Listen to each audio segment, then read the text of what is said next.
நடிகர் விஜய் வாங்கும் சம்பளம் ஒட்டுமொத்த கோலிவுட் சினிமாவையும் மிரள வைத்துள்ளது.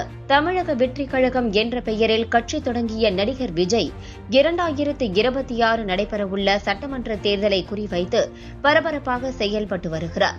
அது மட்டுமின்றி தன்னுடைய திரைப்பயணத்துக்கு எண்டு கார்டு போடவும் தயாராகி வருகிறார். இந்த நிலையில் தற்போது வெளியான தி கோட் திரைப்படம் ரசிகர்கள் மத்தியில் பெரும் வரவேற்பை பெற்றது மட்டுமில்லாமல் வசூல் ரீதியாகவும் கோடிகளை குவித்தது. நடிகர் விஜயின் அடுத்த படம் வருமா வராதா என ரசிகர்கள் எதிர்பார்த்து காத்திருந்த நிலையில் சில தினங்களுக்கு முன்பு அதற்கான அப்டேட்டும் வெளியானது. இயக்குனர் வினோத் இயக்கத்தில் தயாராகும் 69வது படம்தான் விஜயின் இறுதி படம் என கூறப்படுகிறது. இந்த சூழலில்தான் படக்குழு ஒன் லாஸ்ட் டைம் என வீடியோ வெளியிட்டு அதனை உறுதிப்படுத்தியுள்ளது. இந்த வீடியோவை பார்த்த விஜய் ரசிகர்கள் சோகத்தில் ஆழ்ந்துள்ளனர்.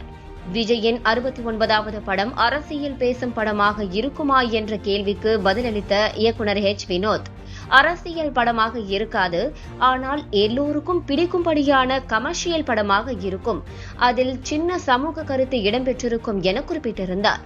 ஆனால் தற்போது வெளியாகி இருக்கும் படத்தின் அதிகாரப்பூர்வ அறிவிப்பிலேயே தி டார்ச் பேரர் ஆஃப் டெமோக்ரேசி என்ற டேக் லைனுடன் படத்தின் அறிவிப்பு வெளியிடப்பட்டுள்ளது என்பது குறிப்பிடத்தக்கது. இந்த நிலையில் விஜய் கடைசி திரைப்படத்திற்கு பெறவுள்ள சம்பளம் குறித்த தகவல் வெளியாகியுள்ளது. சமீபத்தில் வெளியான கோட் திரைப்படத்திற்கு 200 கோடி சம்பளம் பெற்றுள்ளார் நடிகர் விஜய். இதனை தயாரிப்பாளர் அர்ச்சனா கல்பாத்தியும் உறுதி செய்திருந்தார் என்பது குறிப்பிடத்தக்கது.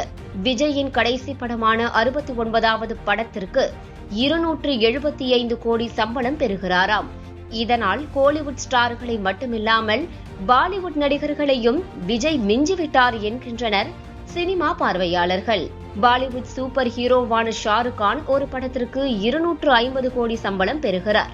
அவரையே மிஞ்சிவிட்டார் நடிகர் விஜய். இந்திய திரைப்பட துறையில் அதிக சம்பளம் வாங்கும் நடிகர்களின் லிஸ்டில் டாப்பில் உள்ளார்.